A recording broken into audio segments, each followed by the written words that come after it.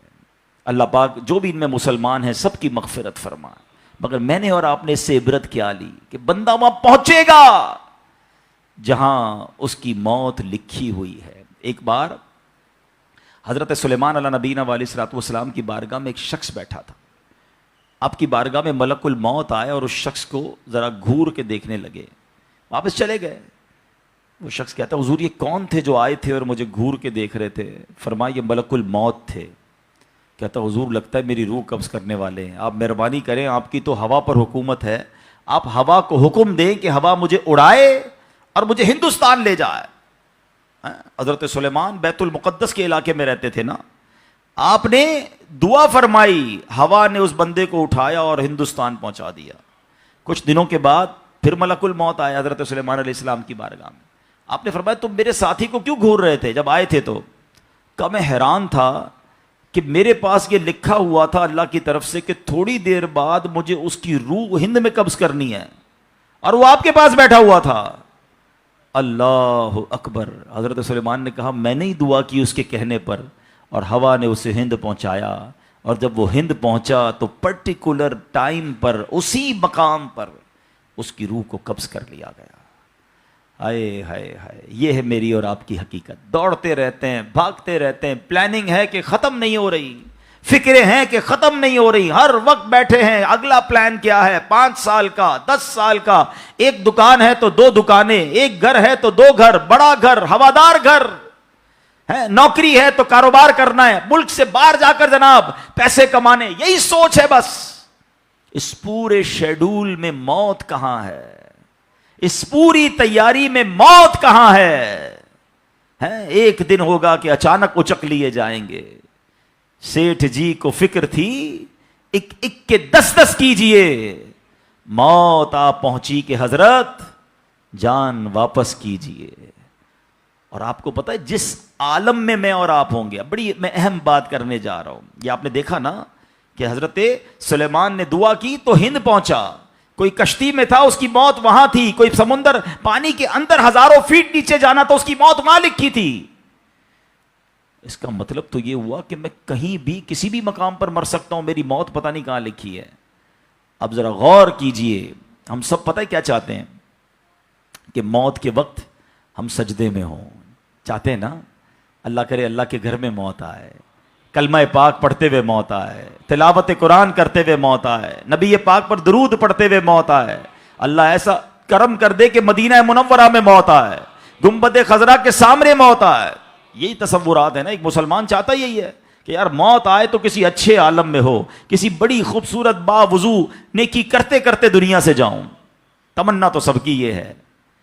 اچھا مجھے ایک بات کا جواب دیں, یہ کیسے ممکن ہے کہ کوئی بندہ صبح سے شام تک نماز نہ پڑھے اور کہے موت سجدے میں آئے, صبح سے شام تک مسجد میں نہ آئے اور تمنا یہ کر رہا ہے کہ مسجد میں موت آئے, باوضو رہتا ہی نہیں ہے تو کیسے امید رکھ رہا ہے کہ باوضو موت آئے, قرآن کھول کر پڑھتا ہی نہیں ہے تو کیسے امید کر رہا ہے کہ تلاوت کرتے کرتے موت آئے. جو صبح و شام گالیاں دیکھتا ہے کیا اس کو ڈر نہیں لگتا کہ گالی دیتے دیتے موت آ سکتی ہے؟ جو شراب پیتا ہے اس کو ڈر نہیں لگتا کہ شراب کے نشے میں موت آ سکتی ہے؟ جو بدکاری کرتا ہے اس کو ڈر نہیں لگتا کہ بے حیائی اور بدکاری کرتے ہوئے موت آ سکتی ہے؟ جو تاش کھیلتا ہے, جوا کھیلتا ہے, اس کو ڈر نہیں لگتا کہ مرتے اسی وقت میں تاش کھیل رہا ہوں گا اور مجھے موت آ گئی, تو میں نشہ کر رہا ہوں مجھے موت آ گئی, میں بے حیا اور بدکاری کہ بری بری باتیں ٹیلی فون پر ساری رات کر رہا ہوں اس وقت موت آ گئی. ملک الموت کو منع نہیں کر سکو گے کہ میں غلط کام کر رہا ہوں, ٹائم دے میں توبہ کر لوں. نہیں, جو سجدے میں ہوگا وہ سجدے میں اٹھایا جائے گا, جو درود پڑھتے پڑھتے جائے گا وہ درود پڑھتے پڑھتے اٹھایا جائے گا. سوچے وہ جو شراب میں جائے گا, نشے میں جائے گا, ادھر کیسے اٹھایا جائے گا. اب اس کا آسان حل پتہ ہے کیا ہے کہ بندہ زندگی ایسے گزارے کہ جس حال میں مرنا نہیں چاہتا نا وہ کام چھوڑ دے. عقل مندی یہ ہے کہ اپنے دن کا شیڈیول ایسا بنائے کہ میں وہ کام ہی نہ کروں جس میں مرنا نہیں چاہتا, ورنہ میں روک نہیں سکوں گا موت کو. آپ چاہتے ہیں اچھی موت ہو؟ میں بتاتا ہوں کس کی اچھی موت آ سکتی ہے.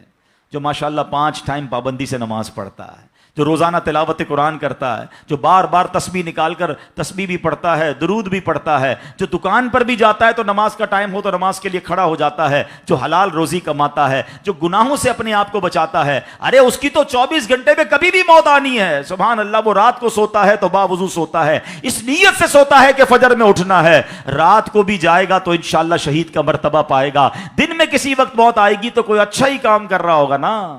اب آپ سوچ لیں کس عالم میں مرنا ہے. اچھا ایک اور دل پر چوٹ کرنے والا جملہ سن لو. کون کون چاہتا ہے مرتے وقت زبان پر کلمہ طیبہ جاری ہو؟ ہائے ہائے, فضیلت پتہ ہے کیسی ہے؟ حدیث پاک میں آتا ہے جس کی زبان پر, حدیث کا مضمون ہے, آخری کلمہ لا الہ الا اللہ ہوگا, دخل الجنہ, وہ جنت میں داخل ہو جائے گا. ہم ہر مسلمان چاہتا ہے. ٹھیک ہے, آپ سب نے ہاتھ اٹھایا کہ آپ سب چاہتے ہیں مرتے وقت کلمہ پاک زبان پر ہو. اب ہاتھ نہیں اٹھانا, آپ سے پوچھ رہا ہوں, اپنے آپ سے ہی پوچھ رہا ہوں, آج پورے دن میں کتنی بار کلمہ پڑھا ہے؟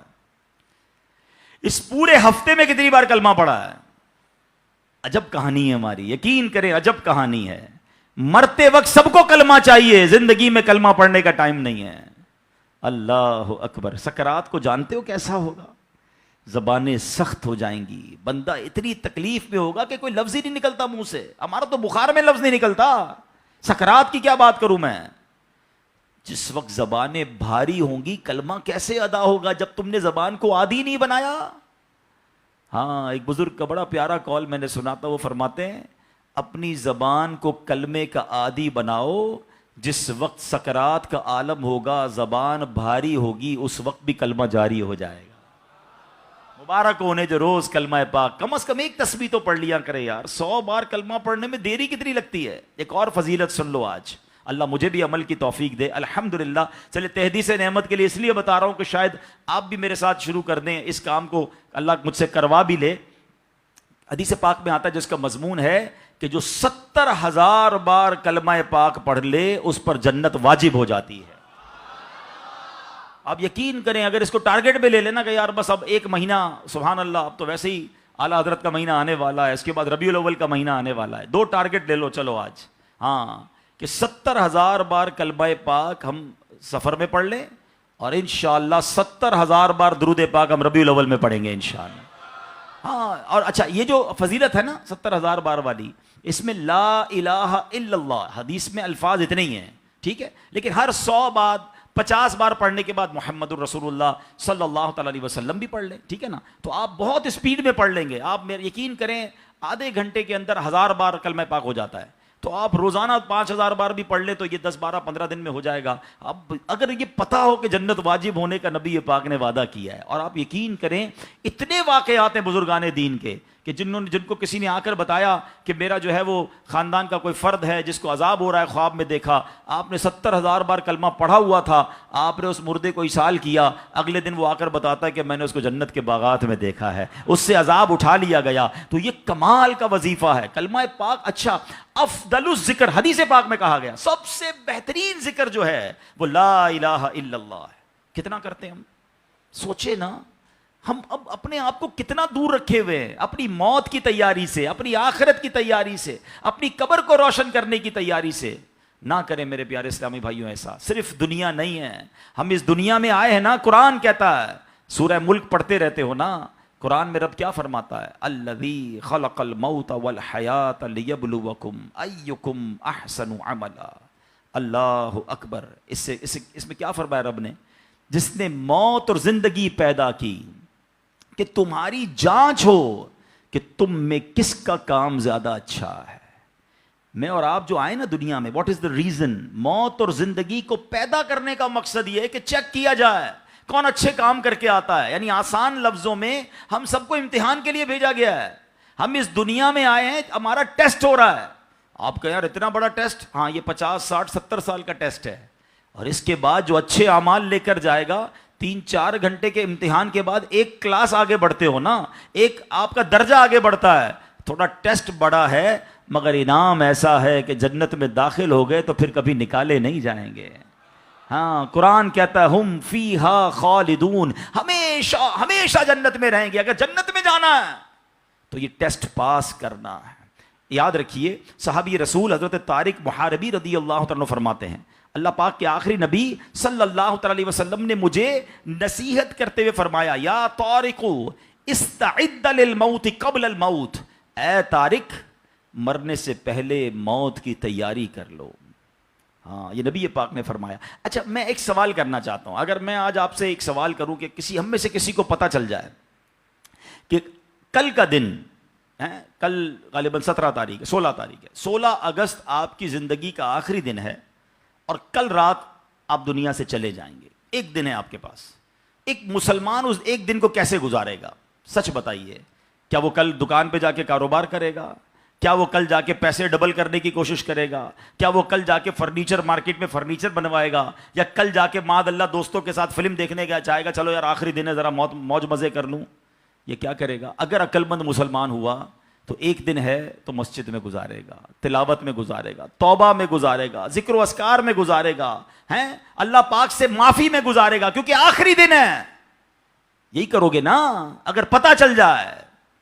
مجھے بتاؤ کہ ہمیں پتہ ہے ہمارا آخری دن ہے کہ نہیں ہے؟ ہمیں تو کل کی بات چھوڑے آج رات کا نہیں پتہ ہے, تو پھر کیوں تیاری نہیں کر رہے؟ پتہ چل جائے تو تیاری کریں گے. میں تو پہلے ہی بتا رہا ہوں آپ کو. آپ میں سے کتنے لوگ بیٹھے جن کو پتہ ہے کل صبح تک زندہ رہیں گے؟ مجھے بھی نہیں پتا, آپ کو بھی نہیں پتا. جب پتہ ہی نہیں ہے تو پھر کیوں تیاری نہیں کر رہے, پھر کیوں توبہ نہیں کر رہے, پھر کیوں حرام کی طرف ہم جاتے ہیں؟ خدا را یاد رکھیے میرے پیارے اسلامی بھائیوں, قبر میں جا کر اتنا پچھتاوا ہوگا گناہگار کو. بلکہ روایتوں میں آتا ہے, پیارے آقا علیہ الصلوۃ والسلام نے فرمایا جس کا مضمون ہے مرنے کے بعد نیک بھی پچھتائے گا, گناہگار بھی پچھتائے گا. عرض کی حضور گناہگار پچھتائے گا, یہ تو سمجھ آتا ہے, نیک کیوں پچھتائے گا؟ فرمایا گناہگار تو گناہ کی وجہ سے پچھتائے گا. حدیث کا خلاصہ ہے, فرمایا نیک اس لیے پچھتائے گا جب وہ آخرت میں نیکیوں کا اجر دیکھے گا نا تو وہ کہے گا کاش میں اور نیکیاں کر لیتا, وہ جو فضول ٹائم ضائع کیا تھا اس میں اور اللہ کا ذکر کرتا, اور نوافل پڑھتا, اور عبادت کرتا. تو یقین جانیے میرے پیارے اسلامی بھائیوں, یہ زندگی یہ جو ہماری سانسیں چل رہی ہیں نا، ابھی چاند سے ہمارے پاس جتنی نیکیاں کرنی ہے کر لیں. جس دن سانس بند ہوئی نا، اس دن عمل نہیں ہوگا، اس دن جزا ملے گی. آج دار العمل ہے، today is the time of action and tomorrow is the time of accountability. اس دن صرف جزا ہوگی، یا تو آپ کو اللہ نہ کرے گناہوں کی وجہ سے کسی کو سزا ملے گی، یا نیکیوں کا اجر ملے گا. آج وقت ہے نیکیاں کرنے کا. قبر میں اتارے جانے کے بعد کوئی چانس نہیں ہوگا. اچھا، آپ کو پتا ہے جب قبر میں بندہ جاتا ہے، کسی کا بھی انتقال ہوتا ہے، تو گھر والے کیا کہتے ہیں، خاندان والے کیا کہتے ہیں؟ میت نے پیچھے کیا چھوڑا ہے. آپ کو پتا ہے فرشتے کیا کہتے ہیں؟ میت نے آگے کیا بھیجا ہے. اصل یہ بات سمجھ لیجئے گا، ہم نے آگے کیا بھیجا ہے. خوش نصیب ہیں وہ لوگ جو آگے بھیج کر تیاری کر رہے ہیں. وہ ایک واقعہ کئی بار بیانات میں آپ نے سنا ہوگا کہ ایک بادشاہ تھا، اور اس نے اپنی سلطنت میں ایک بڑا عجیب سا مقابلہ کروایا. بادشاہ آدمی تھا، جو اس کے دماغ میں، اس نے کہا ذرا چیک کرو میری سلطنت میں سب سے بڑا بے وقوف کون ہے. سارے بے وقوفوں کو جمع کیا گیا، بے وقوفوں کا ٹیسٹ لیا گیا. وزیروں نے ایک بندے کو سلیکٹ کیا، کہ بادشاہ سلامت یہ بندہ سب سے بڑا بے وقوف، سب سے بڑا بے وقوف کا چیک کر لیا، کا چیک کر لیا. بادشاہ سلامت نے اپنی سونے کی ہیرے کی مالا اتاری اور اس کو پہنائی، کا تمہارا یہ انعام. وہ بے وقوف گھر چلا گیا خوشی خوشی. تھوڑے دنوں بعد اس بے وقوف کو پتا چلا کہ بادشاہ سلامت بہت بیمار ہیں. تو جو بے وقوف آدمی تھا وہ کہتا ہے اچھا بادشاہ بیمار ہیں، چلو چلتے ہیں بادشاہ سے مل کے آتے ہیں. بادشاہ سلامت کے پاس گیا، واقعی بہت بیمار تھا. کہا بادشاہ سلامت خیر تو ہے، کیا ہو گیا آپ کو؟ بادشاہ کہتا ہے بس اب تو لگتا ہے زندگی اینڈ پر ہے، اب کہیں اور دوسری دنیا میں جانے کا وقت آ گیا. تھا تو بے وقوف نا. کہتے ہیں آپ کہیں اور جا رہے ہیں؟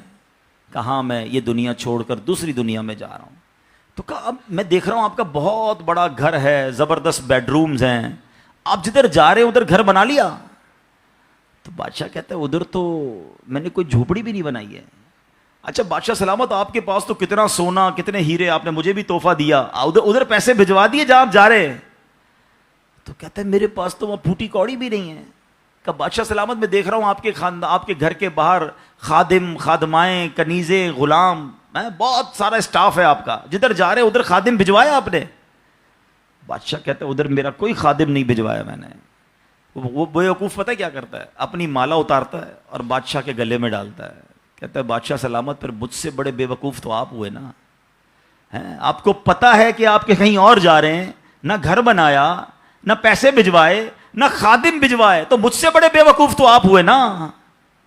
یہ ہے تو بظاہر واقعہ، مگر یہ ہم سب کے لیے لیسن نہیں ہے. آپ سے اور مجھ سے کوئی پوچھتا ہے گھر کہاں ہے، کوئی کہتا ہے رنچوڑ لائن میں، کوئی کہتا ہے گارڈن میں، کوئی کہتا ہے کلفٹن میں. جنت میں گھر ہے کہ نہیں؟ ادھر گھر بنایا کہ نہیں بنایا؟ ادھر کدھر رہو گے؟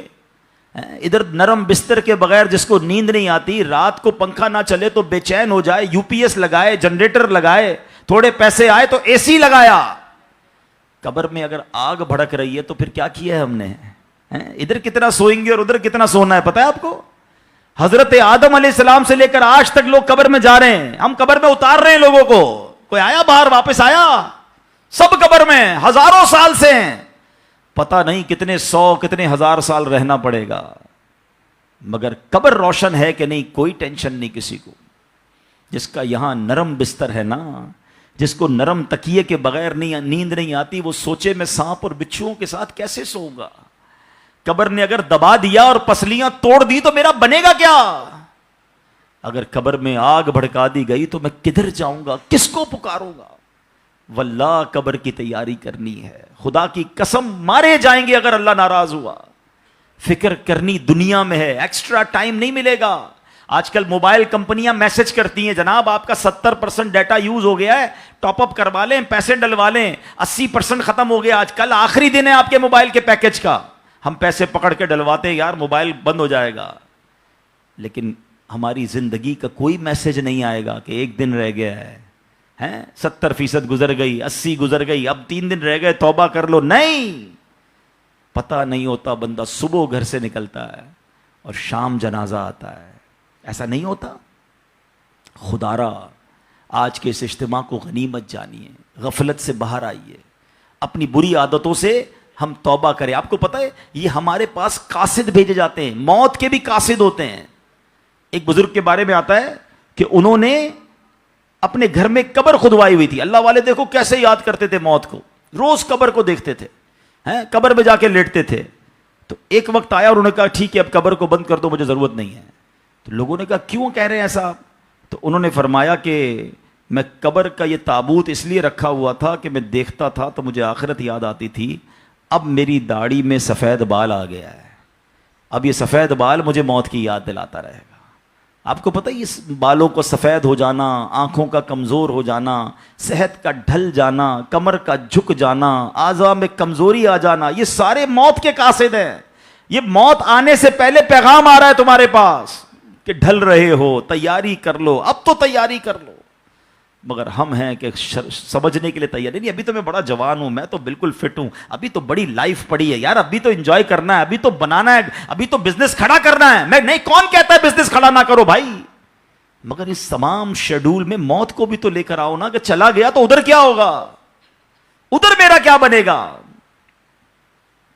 ایک حدیث پاک ہے, حدیث پاک کا مضمون ہے کہ مرنے کے بعد بک آف ڈیڈ, اعمال نامہ کلوز ہو جائے گا, ٹھیک ہے, سوائے 3 چیزوں کے.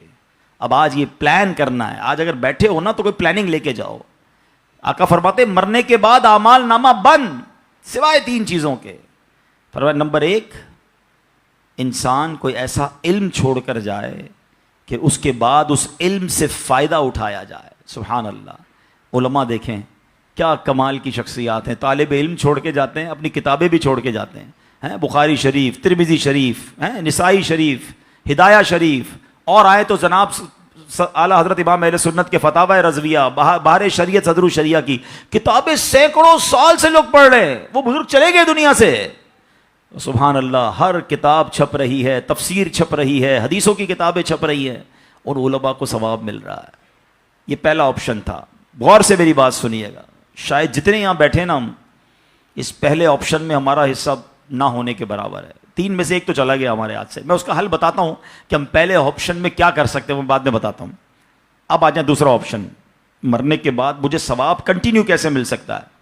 آقا علیہ الصلوۃ والسلام نے فرمایا نیک اولاد جو کہ مرنے کے بعد اپنے والدین کے لیے مغفرت کی دعا کرے, ان کے لیے نیکی پہنچانے کا اگر وہ انتظام کرنے والی ہے تو فرمایا یہ اولاد کی وجہ سے اسے قبر میں ثواب ملتا رہے گا. اور تیسرا آپشن میرے آقا نے فرمایا صدقہ جاریہ, کہ بندہ اپنے ہاتھوں سے کوئی ایسا کام کر جائے کہ قیامت تک جو ہے اس صدقے کی وجہ سے اسے نیکیاں ملتی رہیں. اب ان تینوں آپشن میں ہم کیا کر رہے ہیں, اب یہ سوچنا ہے. میں آپ کو مشورہ دیتا ہوں. پہلا آپشن کیا ہے, علم دین.